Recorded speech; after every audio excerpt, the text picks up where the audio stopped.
같이 기도하시죠. 하늘 높이 좌정하시고 저희를 감찰하시는 우리 주님, 거룩하신 이름 찬양하옵나이다.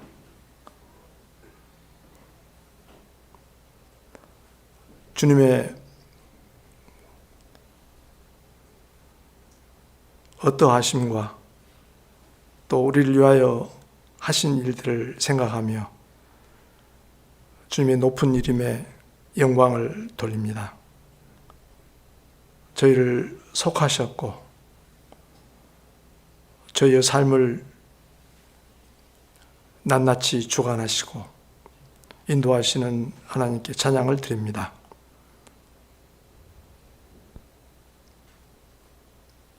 저희의 발걸음이 흐트러지지 아니하고 하나님 나라의 백성으로서의 행보를 할 수 있도록 모든 것을 공급하시고 날마다 동행하시는 하나님께 찬양과 감사를 드립니다. 오늘 또 저희를 부르셔서 기도회로 모이게 하셨사오니 감사하옵나이다.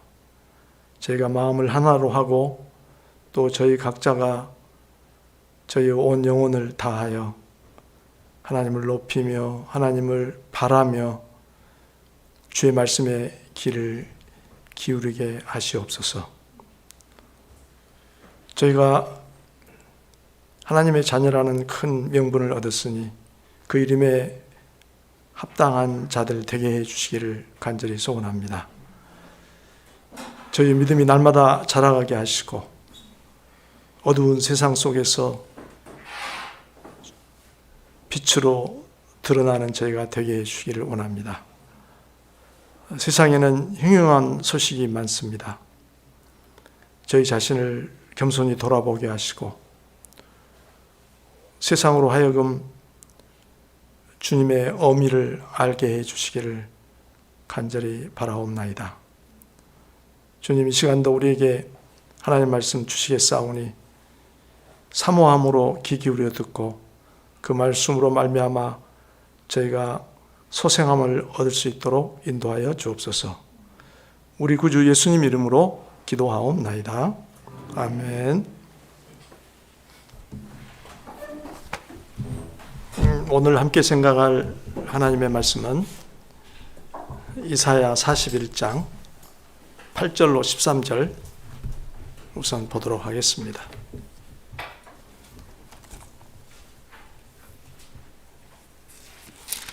한 절씩 교독하겠습니다. 그러나 나의 종 너 이스라엘아, 내가 택한 야곱아, 나의 벗 아브라함의 자손아, 내가 땅 끝에서부터 너를 붙들며 땅 모퉁이에서부터 너를 부르고 내게 이르기를 너는 나의 종이라. 내가 너를 택하고 싫어하여 버리지 아니하였다.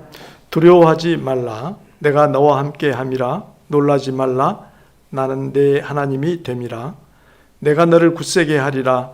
참으로 너를 도와주리라. 참으로 나의 의로운 오른손으로 너를 붙들리라.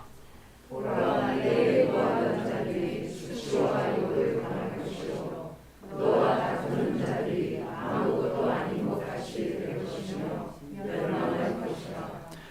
내가 찾아도 너와 싸우던 자들을 만나지 못할 것이요 너를 치는 자들은 아무것도 아닌 것 같고 허무한 것 같이 되리니 이는 나 여호와 너의 하나님이 내 오른손을 붙들고 내게 이르기를 두려워하지 말라. 내가 너를 도우리라 할 것임이니라.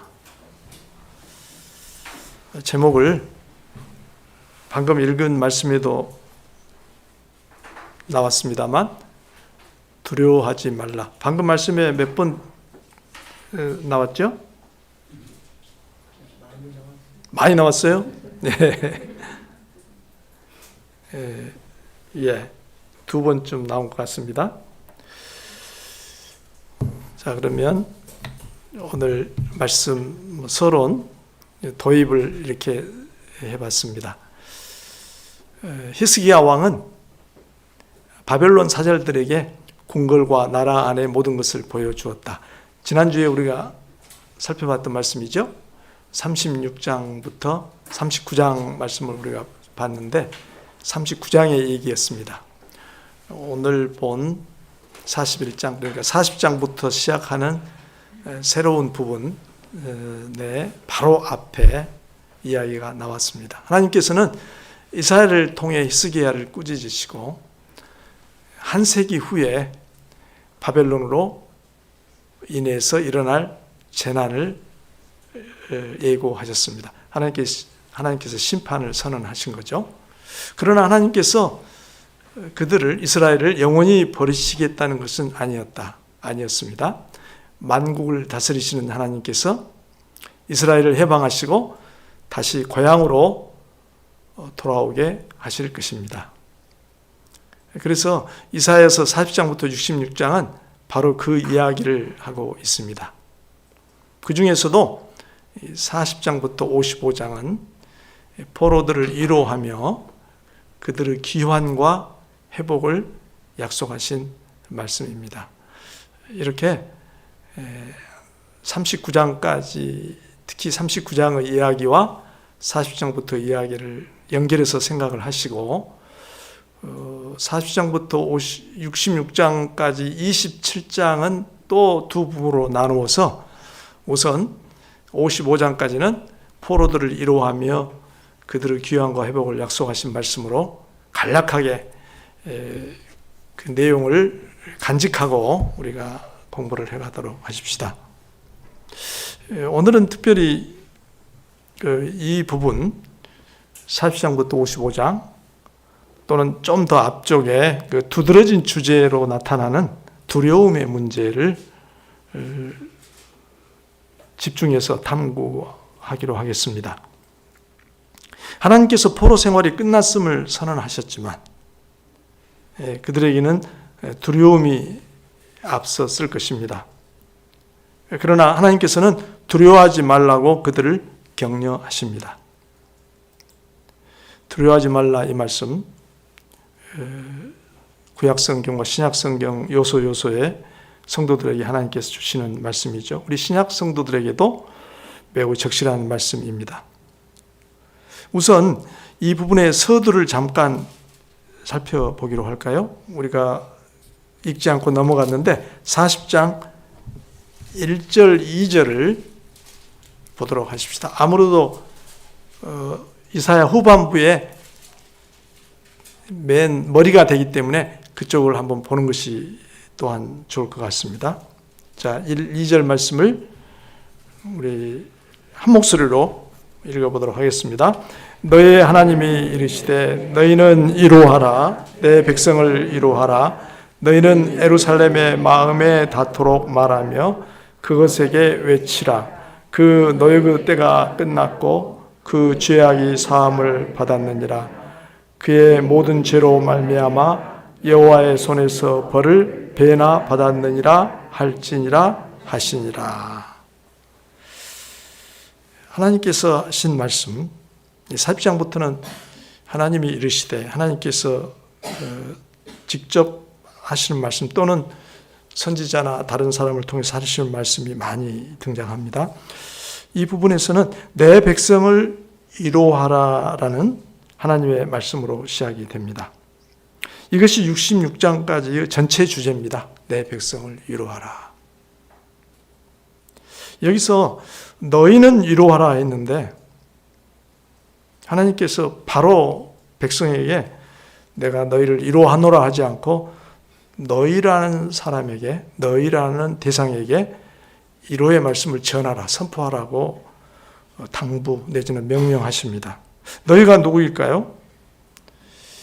여기는 드러나 있지가 않습니다. 그래서 이런 고민들을 오래전부터 했어요. 구약성경을, 히브리어로 된 구약성경을 헬라어로 번역한 성경이 있죠. 최초에 그리스어로 번역한 70인역도 이런 고민을 해가지고 너희를 제사장들이라, 아니면 선지자들이라, 제사장과 선지자인가, 제가 잘 모르겠는데, 제사장이라고 한 것 같아요. 제사장들 너희는 이루어라 이렇게 번역을 했고 그 이후에도 많은 주석가들도 고민을 많이 했던 부분입니다. 여러 가지 논의가 있지만 하나님을 대신해서 말할 만한 이유가 있는 모든 이들에게 하시는 말씀으로 보는 게 좋겠습니다. 다시요. 하나님을 대신해서 말할 만한 이유가 있는 모든 이들. 거기에는 제사장도 포함될 수 있고 선지자도 그 안에 포함될 수 있고 백성의 지도자들도 포함될 수 있겠죠. 중요한 것은 전달하는 내용이지 전달자가 아니라는 사실입니다. 하나님께서는 내 백성을 이루하라고 명령하십니다. 그런데 거기에 보면 하나님을 자신을 지칭하여 너희의 하나님이라고 했고 또 백성은 내 백성이라고 말씀을 하셨습니다. 하나님의 온유하심과 자비하심이 물씬 느껴지는 말씀입니다. 2절 상반절에서는 너희는 예루살렘의 마음에 닿도록 말하며 그것에게 외치라. 여러분, 어떤 얘기를 건넬 때 마음에 닿도록 말해야 하는 이유는 뭐죠? 그냥 평범하게 말하지 않고 좀 더 공을 들여가지고 마음에 닿도록 말하는 이유는 왜 그러죠? 내 마음, 내 진정을 표현하기도 하지만 상대편에서 생각하면 잘 납득을 못할 거니까, 잘 이해를 못하거나 믿지 못할 것이니까 마음에 닿도록 얘기해 주지 않으면 뭐 그런 일이 다 있어 이럴 수가 있잖아요. 그래서 마음에 닿도록 말하는 얘기는 지금 말하려고 하는 내용이 너무나 엄청난 사실이에요. 청중이 그 말을 받아들일 때 어디 그런 일이 이렇게 의심을 갖거나 부정할 만한 얘기란 말이죠. 그러므로 마음에 닿도록 말하고 외치라고 얘기합니다. 즉 마음에 말한다는 것은 마음을 움직여 마음을 바꿔서 용기를 내어서 믿게 하려는, 그렇게 하려는 동기에서 그런 의도로 그렇게 말하는 것입니다. 자, 그러면 어떤 말씀을 말하고 어떤 말씀을 외치라고 했습니까? 세 마디로 되어 있습니다. 2절에 보면 그 세 마디를 우리 한번 말해 볼까요? 그 노예그 때가 끝났다. 그 죄악이 사함을 받았다. 그의 모든 죄로 말미암아 여호와의 손에서 벌을 배나 받았다. 이 세 마디로 되어 있죠. 메시지는 길지 않지만 엄청난 내용을 담고 있습니다. 이스라엘의 죄로 인해 초래되었던, 수반되었던 고된 노예그 기간, 포로 기간이 끝났다는 말씀입니다. 바벨론 유배는 이스라엘이 하나님과의 언약을 파기했기 때문에 초래되었습니다.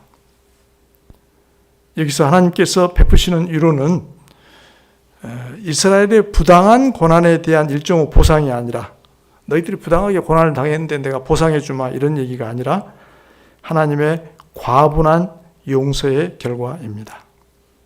하나님께서 그들을 긍휼히 여기신 결과입니다. 이스라엘은 죄로 인해 엄청난 고난을 겪었지만 이제 그 고난은 끝이 났습니다. 이러한 위로의 메시지는 40장 3절부터 그 나머지 부분에서도 여러 가지 색깔로 반복이 됩니다. 간략히 살펴보면 3절부터 5절까지는 이스라엘의 회복은 하나님의 개입을 통해서 일어난다, 이렇게 말씀하고 있고요. 6절부터 8절은 하나님의 약속은 결코 변할 수 없다. 또 9절부터 11절과 그 이후 이야기를 줄이면 하나님께서는 무한한 능력으로 그 일을 이루실 것이다, 이렇게 선포하고 있습니다. 그래서 40장은 66장까지 이 부분에 초석을 놓는 기초가 되는 말씀이 되겠습니다. 여기서 이야기된 주제들이 반복해서 여러 가지 형태를 띠고 등장을 하게 됩니다. 그러므로 하나님께서는 백성을 향해 두려워하지 말라고 반복해서 격려하고 계십니다. 그래서 오늘 이 하나님의 격려, 두려워하지 말라는 격려를 몇 군데 뚝뚝 짚어가면서 살펴보도록 하겠습니다.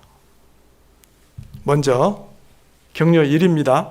아까 우리 처음에 읽은 41장 8절부터 13절을 잠깐 생각해 보도록 하겠습니다. 하나님께서는 포로들을 격려하시기 위해서 먼저 그들을 친근하게 부르십니다. 여러분 8절에 하나님께서 이스라엘을 부르신 호칭들 한번 보시기 바랍니다. 뭐라고 불렀죠? 나의 종 너 이스라엘아, 내가 택한 야곱아, 나의 벗 아브라함의 자손아. 여러분 어떤 느낌이 드세요? 이런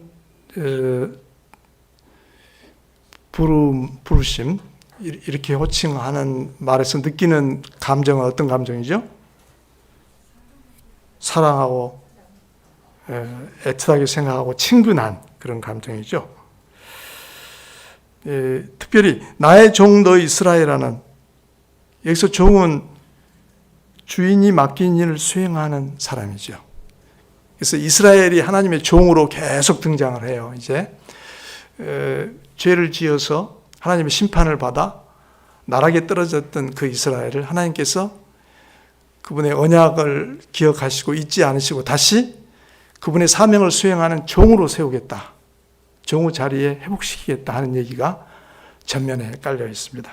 여기서 나의 종 너 이스라엘아, 나의 택한 야곱아, 나의 벗 아브라함의 자손아. 9절에 보니까 하나님은 이스라엘을 자신의 목적을 위하여 특별히 부르셨고 그들과 특별한 관계를 맺으셨습니다. 그런 내용이 나오죠. 너를 붙들며 땅 모퉁이에서부터 너를 부르고 나의 종이라, 내가 너를 택하고 싫어하여 버리지 아니하였다. 하나님께서는 과거에 아브라함을 부르신 것처럼 이제 그 자손인 포로들을 부르시고 굳게 붙잡아 주실 것입니다. 10절로 넘어가면 하나님께서는 포로들을 어떻게 격려하고 계시죠? 10절에서 5마디 격려 말씀이 열거되어 있습니다. 우리 하나하나 말해 볼까요? 두려워하지 말라, 내가 너와 함께 함이니라. 그 한마디. 그 다음에 놀라지 말라, 나는 내 하나님이 됨이라. 내가 너를 굳세게 하리라. 참으로 너를 도와주리라. 참으로 나의 의로운 오른손으로 너를 붙들리라. 이것은 많은 그리스도인들이 사랑하고 암송하는 말씀이죠. 하나님의 말씀이라면 단 한마디로도 족하겠지만 하나님께서는 이렇게 입이 아프도록 여러 번 말씀을 하십니다. 얼마나 격려가 되는 말씀인가요? 포로들은 결코 두려워할 필요가 없습니다. 그런데 포로들은 무엇을 두려워했을까요? 이 문맥에서 11절, 12절에서 우리 생각을 해볼까요? 그들을 두렵게 한 것은 무엇이었죠? 내게 노하던 자들, 너와 다투는 자들, 너와 싸우던 자들, 너를 치던 자들입니다.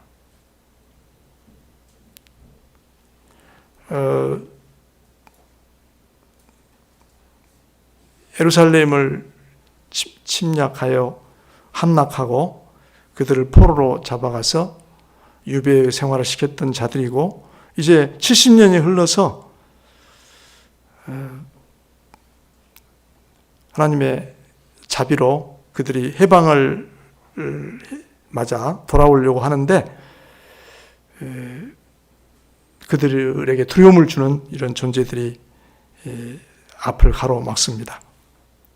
포로들이 하나님의 말씀을 순종하려 할 때 그들을 방해하는 사람들이 있을 것입니다. 그들을 억압하는 바벨론 사람들뿐만 아니라, 그들에게 포로 생활을 시킨 바벨론 사람들뿐만 아니라 같은 포로들 가운데도 변절자들이 있었을 것입니다. 그들은 하나님을 배반하고 바빌론의 신을 따랐습니다. 포로들은 그들의 귀환을 악랄하게 방해하는 적들을 두려워하였습니다. 그러나 하나님께서는 그 적들이 도리어 수치를 당하고 완전히 멸망하게 될 것이라고 분명하게 말씀하십니다. 13절에서는 하나님의 격려의 말씀이 요약되어 있습니다. 우리 다시 한번 읽어볼까요?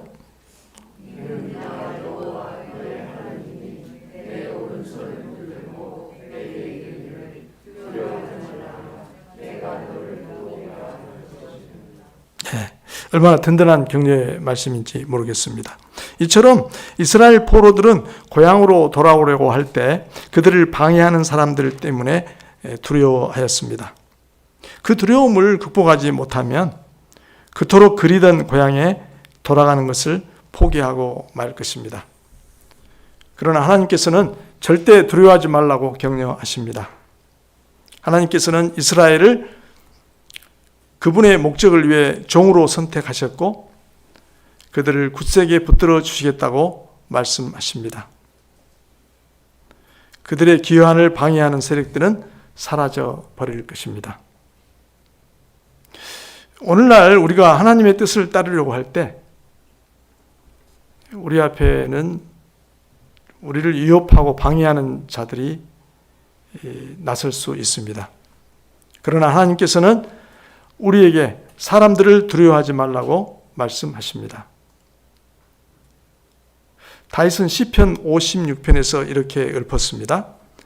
내가 하나님을 의지하였은즉 두려워하지 아니하리니 사람이 내게 어찌하리이까. 우리는 사람을 두려워할 필요가 없습니다. 하나님께서 우리의 곁에 계시고 우리의 편이시기 때문입니다. 그래서 격려 1 결론으로 읽어볼까요? 사람을 두려워하지 말라. 격려 2로 넘어가도록 하십시다. 43장으로 건너뛰어서 1절부터 7절까지 읽어보도록 하겠습니다. 자, 1절 제가 읽습니다. 야곱아 너를 창조하신 여호와께서 지금 말씀하시느니라. 이스라엘아 너를 지으신 이가 말씀하시느니라. 너는 두려워하지 말라. 내가 너를 구속하였고 내가 너를 지명하여 불렀나니 너는 내 것이라.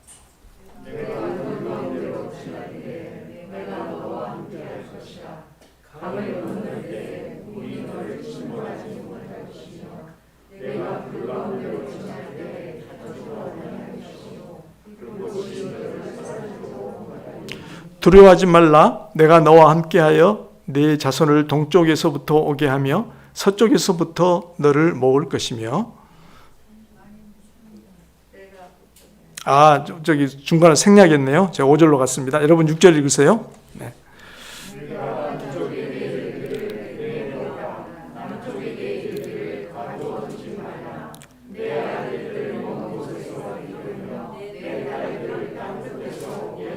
7절 같이요. 내 이름으로 불려지는 모든 자 곧 내가 내 영광을 위하여 창조한 자를 오게 하라. 그를 내가 지었고 그를 내가 만들었느니라. 여기에서도 하나님께서는 먼저 이스라엘과의 친근한 관계를 말씀하십니다. 1절에 보면 하나님께서는 이스라엘이 그분께 특별한 존재라는 것을 힘주어서 밝히십니다. 뭔 말씀들을 하셨죠?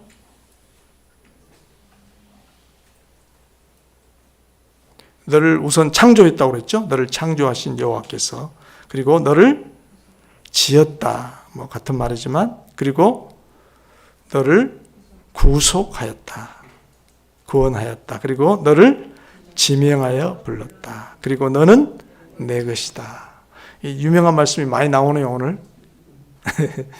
너를 지명하여 불렀나니 너는 내 것이다. 하나님으로부터 이렇게 불림을 받은 이스라엘 백성, 포로 생활이 70년이 계속되고 있는데 그 백성들이 이 불림으로부터 엄청난 이 불림 자체로부터 엄청난 위로를 받았을 것입니다. 이 모두 얼마나 마음을 울리는 말씀입니까? 이스라엘 포로들은 하나님의 소유이므로 결코 두려워할 필요가 없습니다. 그러면 포로들은 또 무엇을 두려워했을까요? 2절에서 그 답을 생각해 보죠. 2절. 거기에 보면 2절 보면 물 가운데로 지날 때 내가 너와 함께 할 것이고 강을 건널 때 물이 너를 침몰하지 못할 것이고 불 가운데로 지날 때 타지도 아니할 것이다. 불꽃이 너를 사르지도 못하리니. 어떤 장면이 그려지죠. 어떤 장면이. 출애굽 사건이자 이제 물론 다니엘 얘기도 그러시는데 이제 그들이 귀환하려면 머나먼 길을 행로를 거쳐서 돌아와야 될 것입니다.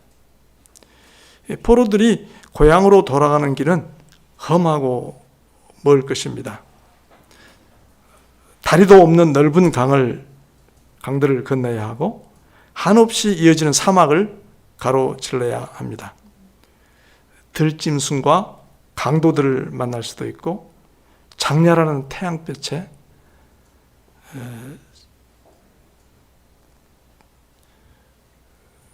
목마름과 배고픔으로 고생을 해야 될 겁니다. 질병에 걸릴 수도 있습니다.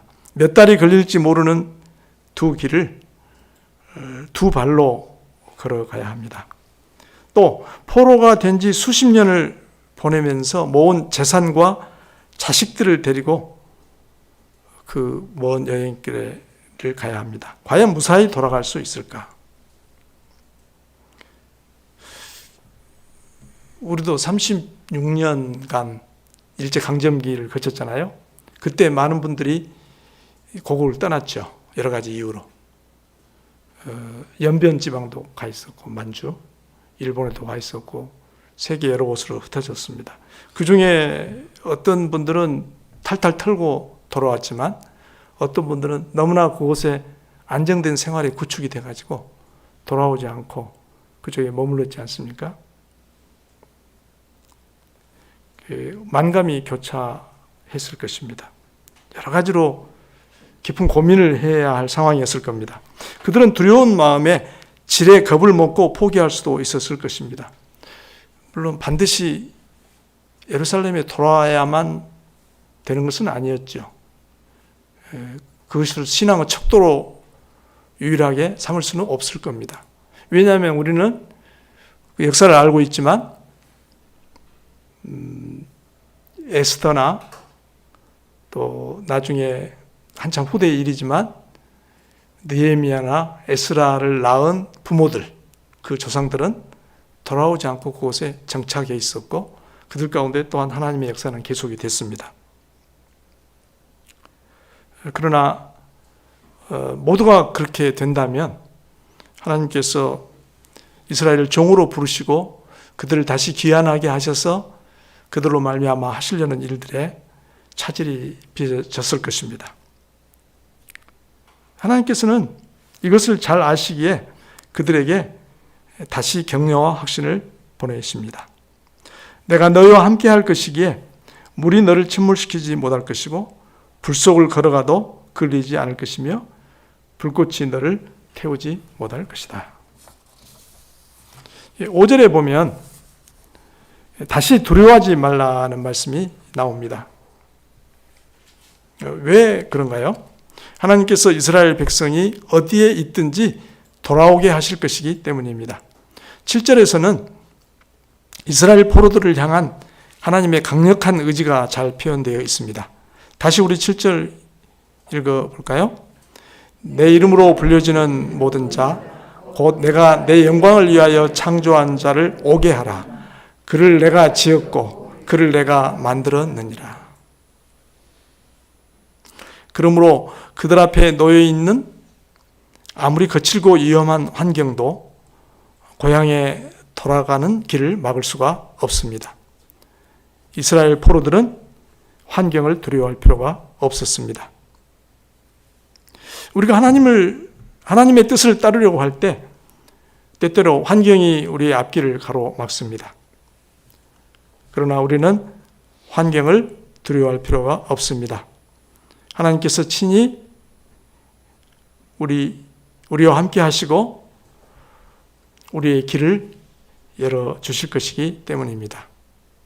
그래서 격려 2의 결론은 읽어볼까요? 환경을 두려워하지 말라. 한 꼭지 더 보도록 하십시다. 44장 1절부터 5절.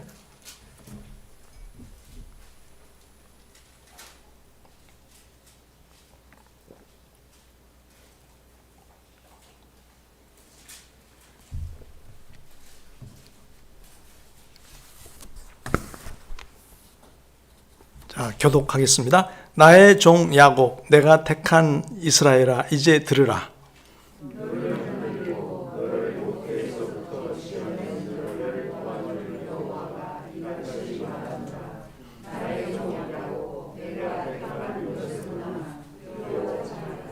나는 목마른 자에게 물을 주며 마른 땅에 시내가 흐르게 하며 나의 영을 네 자손에게 나의 복을 내 후손에게 부어 주리니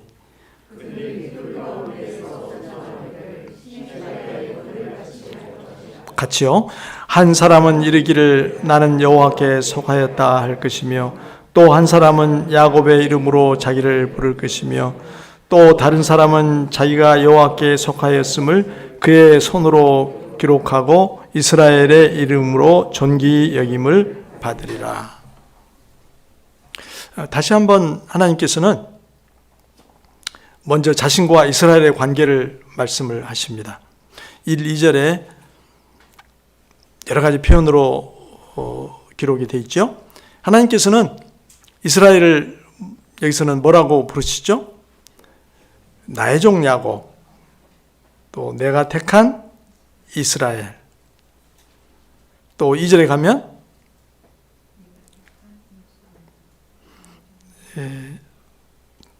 나는 너를 만들고 너를 모태에서부터 지었고 너를 도와주겠다. 이런 말씀과 함께 나의 종 야곱, 내가 택한 여수룬이란 말을 썼죠.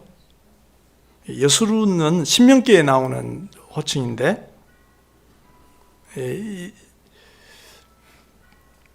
이스라엘 백성의 별명으로 부르는 호칭인데 하나님의 사랑을 강조하는 뜻이 있습니다. 하나님께서는 어머니가 몸으로 낳은 자식을 잊을 수 없듯이 이스라엘을 아끼신다는 표현을 하고 계십니다. 너를 모태에서부터 지어낸 너를 도와줄 여호와가 이같이 말한다. 이렇게 1, 2절에 걸쳐 길게 이스라엘과의 관계를 밝히신 다음에 이제 3절부터 5절까지 해서 우리는 포로들이 무엇을 두려워했는가를 한번 살펴보도록 하십시다. 2절 말미에 여수루나 두려워하지 말라. 3, 4, 5절에는 그 두려워하는 내용이 우리가 살필 수가 있을 것 같습니다. 3절의 앞부분에 나는 목마른 자에게 물을 주며 마른 땅에 시내가 흐르게 하며를 세 번역으로 제가 읽어드리면 목마른 자에게 물을 주며 마른 땅에 시내가 흐르게 하듯이 라고 번역을 했습니다. 흐르게 하듯이. 하나님께서는 목마른 자에게 물을 주고 마른 땅에 시내가 흐르게 하듯이 어떻게 하신다고요? 이스라엘 자손에게 하나님의 영을 부어주시고 후손에게 복을 내리겠다고 선언하십니다. 그러므로 여기서 핵심 표현은, 핵심 단어는 하나님의 영입니다. 물이며 시내의 얘기는 비교 대상이고요. 비교 대상이고 핵심적인 것은 하나님의 영을 얘기하고 있습니다. 하나님께서 그분의 영을 여기서 언급하신 것은 포로들의 두려움과 관계가 있습니다. 두려워하지 말라 하시면서 하나님의 영을 언급을 하셨습니다. 포로들이 두려워할 필요가 없는 이유는 하나님께서 돌아온 자들에게 하나님의 영을 주실 것이기 때문입니다. 이스라엘은 하나님의 징계를 받아 바벨론의 포로로 끌려가셨습니다. 그들의 두려움은 그들이 고향에 돌아올지라도 다시 죄를 지어 포로로 끌려갈지 모른다는 것이었습니다. 그러나 하나님은 그런 두려움을 버리라고 말씀하십니다. 하나님께서 그들에게 하나님의 영을 부어주실 것이기 때문입니다. 3절 끝에 보면 나의 복을 너의 후손에게 부어주리니 라는 말씀도 같은 내용입니다. 같은 뜻입니다. 그 결과 어떻게 될 것인가? 그들이 시냇가의 버들처럼 모성하게 자랄 것입니다. 이 비유처럼 포로에서 돌아온 이스라엘은 하나님의 영을 받아 새롭게 될 것입니다. 그들은 하나님의 뜻대로 공평과 의를 행하며 세상에 하나님의 영광을 드러내게 될 것입니다. 그들이 부름받은 사명을 성취하게 될 것입니다. 종으로서의 사명을. 그러므로 그들은 예전처럼 실패할 것을 두려워할 필요가 없습니다. 또 죄를 지어 우리가 그 수모와 치욕과 비극을 또 당하지 않을까 하는 두려움 떨쳐버릴 수 있습니다. 5절의 말씀처럼 그들은 하나님의 확실한 소유가 될 것입니다. 그렇습니다. 우리가 하나님의 뜻대로 살려고 할 때 연약한 우리를 성신께서 도와주십니다. 그러므로 우리는 실패를 두려워할 필요가 없습니다. 오늘 말씀을 정리해 보도록 하십시다. 하나님께서는 격려 3의 결론을 읽고요. 읽읍시다. 실패를 두려워하지 말라. 하나님께서는 바벨론 포로들을 이루하시고 기환과 회복을 선언하셨습니다. 그러나 포로들이 고향으로 돌아가는 일은 쉬운 일만은 아니었습니다. 하나님께서는 그들의 마음을 아시고 두려워하지 말라고 누차 격려하셨습니다. 이것은 또한 우리를 위한 격려의 말씀이기도 합니다. 그 격려의 말씀 다시 복습하면요. 읽어볼까요? 사람을 두려워하지 말라. 하나님께서는 포로들의 귀환을 방해하는 사람들을 아무것도 없는 것처럼 만들겠다고 약속하셨습니다. 그와 같이 하나님께서는 우리의 편이심으로 우리는 사람을 두려워할 필요가 없습니다. 두 번째, 환경을 두려워하지 말라. 하나님께서는 위험한 귀환길에 그들과 함께 해주셔서 지켜주시겠다고 약속하셨습니다. 만물을 창조하신 하나님께서 항상 우리와 함께 계심으로 우리는 환경을 두려워할 필요가 없습니다. 세 번째, 실패를 두려워하지 말라. 하나님께서는 포로에서 돌아온 사람들에게 하나님의 영을 부으셔서 참된 하나님의 백성으로 만드시겠다고 약속하셨습니다. 그렇습니다. 성령께서 우리를 도와주시기 때문에 우리는 실패를 두려워할 필요가 없습니다. 성도 여러분, 이 말씀을 따라서 사람도 환경도 실패도 두려워하지 않는 하나님의 거룩한 백성으로서 힘차게 믿음의 길을 걸어가도록 하십시다. 기도하겠습니다. 자비하신 주님, 오늘 주신 말씀에 감사드립니다. 주님께서 바벨론 포로들을 이루하신 말씀들이 저희에게도 큰 격려와 확신을 줍니다. 저희가 하나님의 뜻을 행할 때 사람도 환경도 실패도 두려워하지 않게 해 주십시오. 천지를 창조하시고 인생사를 주관하시는 또 우리를 부르시고 세우신 하나님만을 굳게 의지하게 해 주십시오. 예수님의 이름으로 기도합니다. 아멘.